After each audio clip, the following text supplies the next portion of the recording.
never imagined in a million years that my legal career would result in a moment like this where I start talking about legalized marijuana. But having said that, we are where we are. Nice picture. Here are some of the basics of what the legislation that has been signed by the governor incorporates. It eliminates certain criminal penalties for small possession, simple possession of an ounce of marijuana. It imposes limits on providing criminal history related to any convictions that were had under previous law related to marijuana. It creates a whole bunch of bureaucratic organizations that are going to have certain roles in this entire process, whether it's analyzing health consequences versus finances. But the big one's going to be the Virginia Cannabis Control Authority, which is going to be the one that's in charge essentially of determining whether or not someone's going to be licensed to be a distributor of marijuana. And like I said, that's the second section there.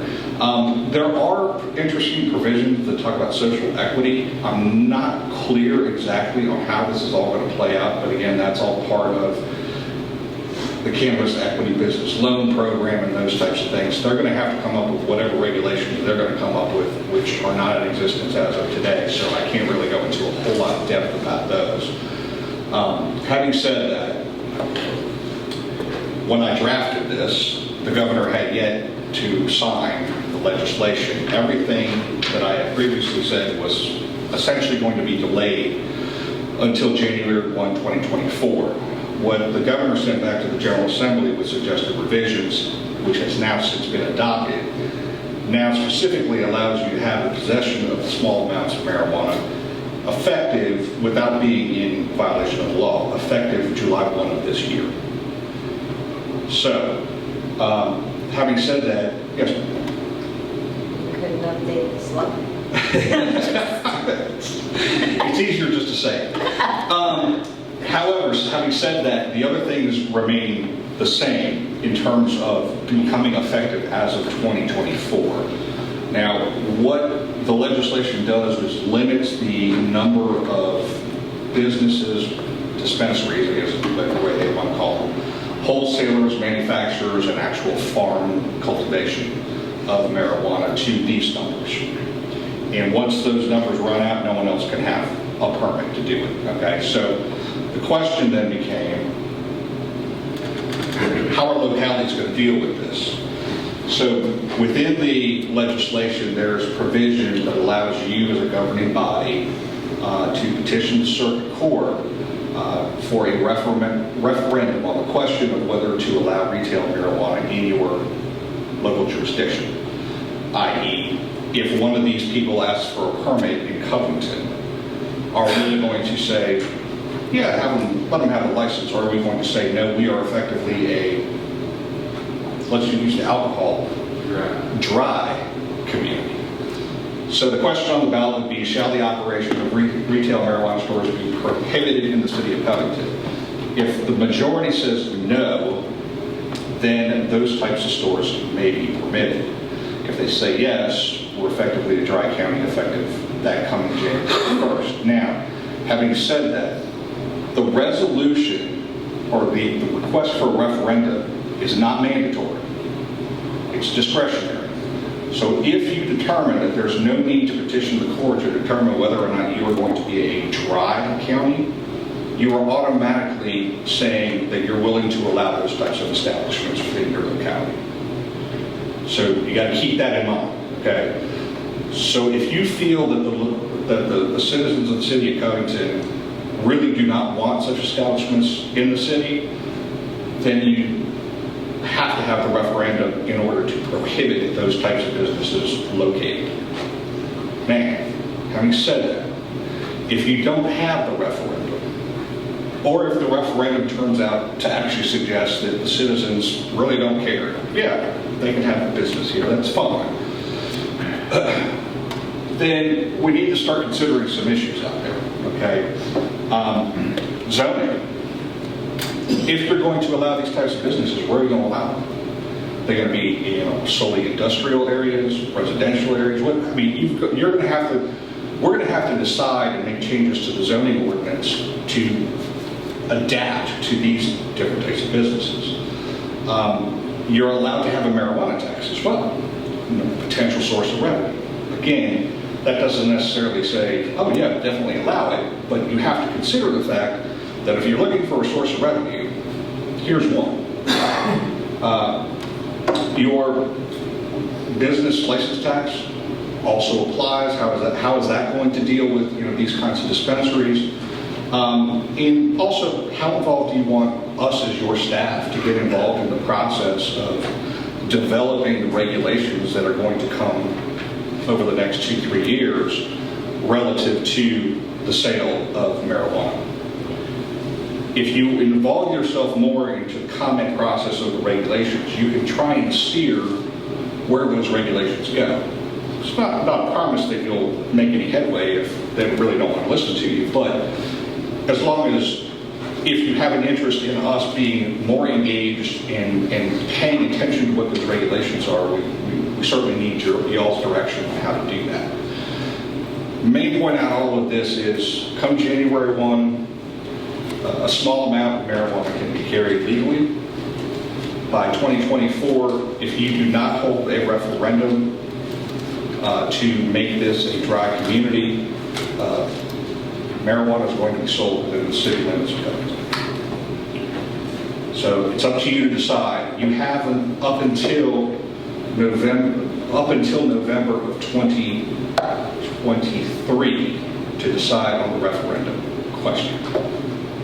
Obviously, if you want to start thinking about where you want to locate such facilities and that type of thing, the sooner you get to the answer to your question of whether or not we will allow or not allow marijuana to be sold here in the city of Covington, the sooner you get to that conclusion, the more you can start focusing on the other issues. But I throw that out there for your consideration. Okay, thank you. Questions? All right, thank you, I sir. got some questions. Okay. So, if we go to the referendum and the citizens of Covington decide they do not want marijuana facilities in the city, you're saying it's a dry city. Right.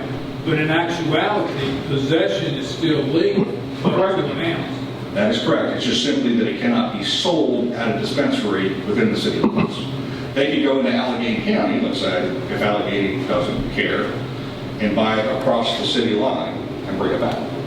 Allegheny is the tax revenue, you get nothing. How do they work? You might not know this.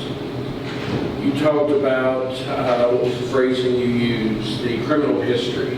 People that were busted for say 1 ounce and under in the past, you may not know the answer to this. What do they do with that? Does that come off their history, or? I didn't delve too deeply into the criminal side of things. I left that to I was just curious. Commonwealth attorneys to figure It's kind out. of like people who got busted for prohibition violations. Right. Was that still on their record when prohibition was repealed? Exactly, and remember, there's still a lot of unknowns out there. You have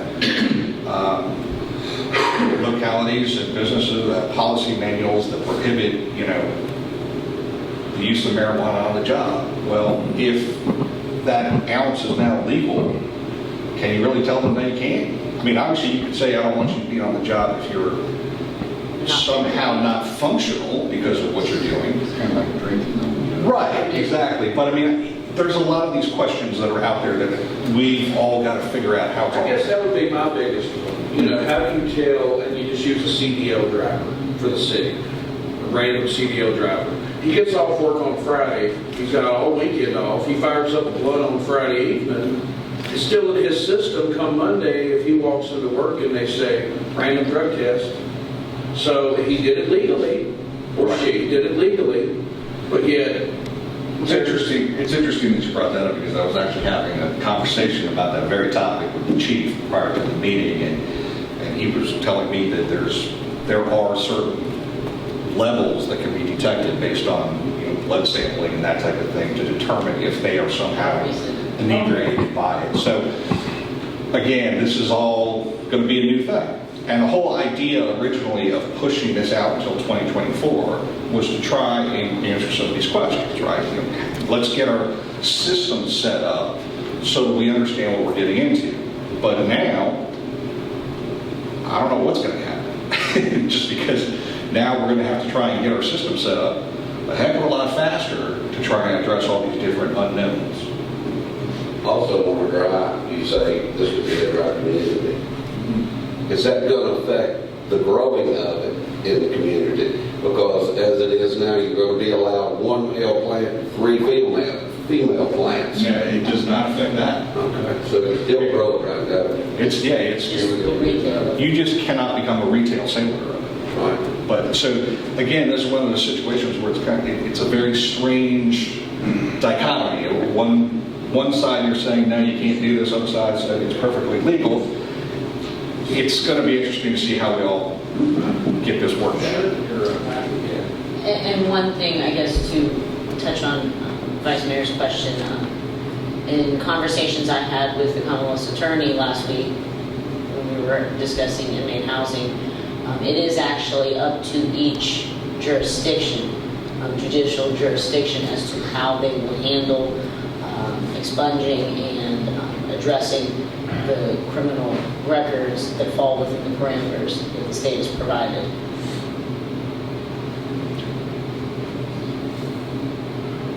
With 400 dispensaries statewide, what's the chance of a dispensary being cut? No idea.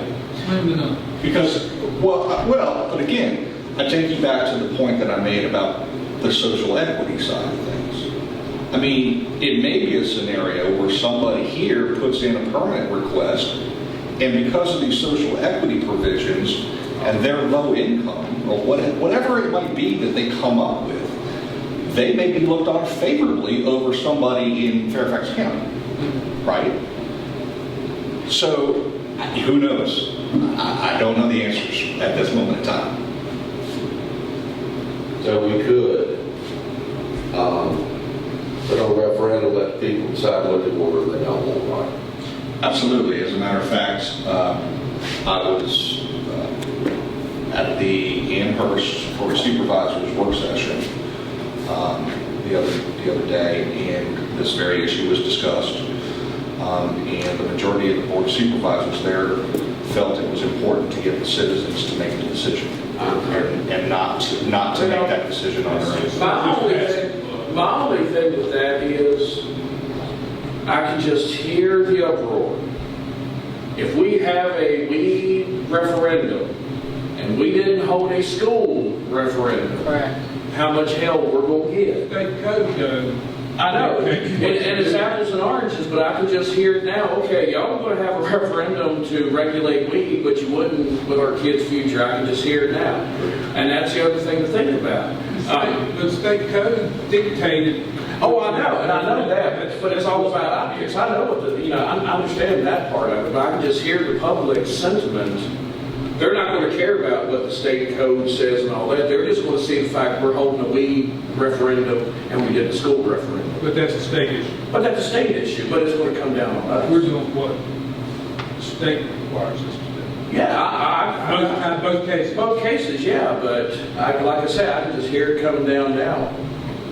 So you don't have to have a referendum, and as we mentioned, since there's such a stringent limit within the state on wholesalers, dispensaries, all of those things,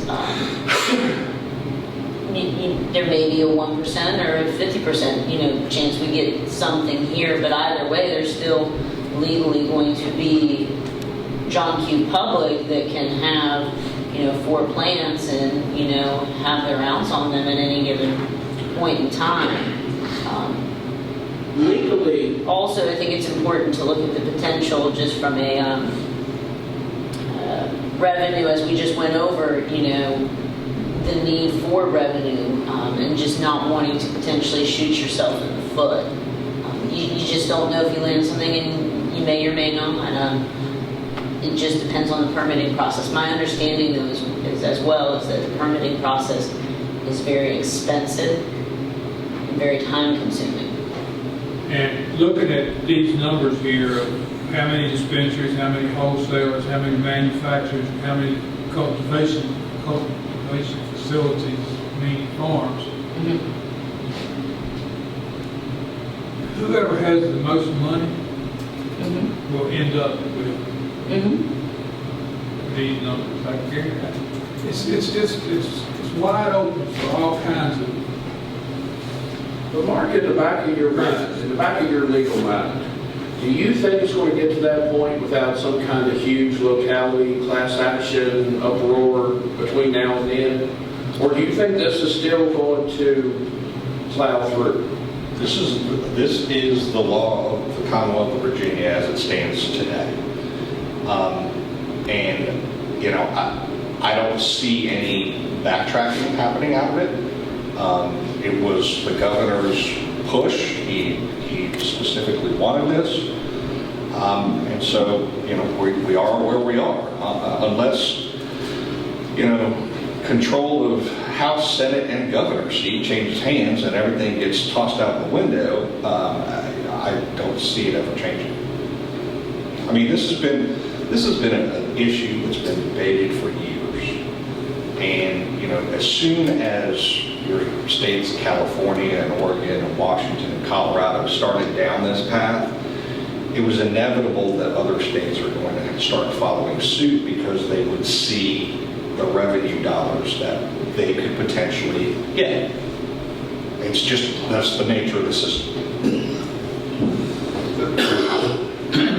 Mark, would you, and this is a question that I have, so should a locality potentially hold referendum, and this is just theoretical, to be a dry locality, would you foresee, or should we, you know, is there a potential to foresee that when the state starts reaping, you know, the revenue benefits, because there will also be a state tax on this, that those dry localities may be exempt from any revenue generated statewide from it? I know that's a silly question, but it's just, it seems like this is all evolving in such a weird way. It's very strange. I don't think from an equity standpoint that revenue generated at the state level that is somehow going to be distributed to the local level can be cherry-picked just because a locality says, I don't want a dispensary within my boundaries. I mean, I think it's equal taxation kind of concept. And so if other localities are getting some kind of benefit out of the revenue generated, all localities need to benefit from that. Is there any discussion on there being social equity and how they disperse the revenue that the state generates from this? You know, to, I guess, you know, there's certain communities and certain segmented areas of the state where, you know, they're highly densely populated and urban and high poverty rate. Exactly. That, you know, would get more portions of the revenue. Has there been any? We haven't even gotten to that point yet, but I can see that a scenario where the social equity provisions of the legislation would focus any benefits out of it to those localities or areas Like 7 cities, that Richmond area. that are more impacted than others. So we shall see. It's going to be an evolving story, but again, the only thing I want you all to think about and draw from this presentation is whether or not you think having a referendum is worth going through the process. It may be a situation where the citizens themselves begin to petition you to specifically ask for a referendum. You know, we'll see what happens going forward, but just wanted to put that out there for you. Okay? All right. Thank you.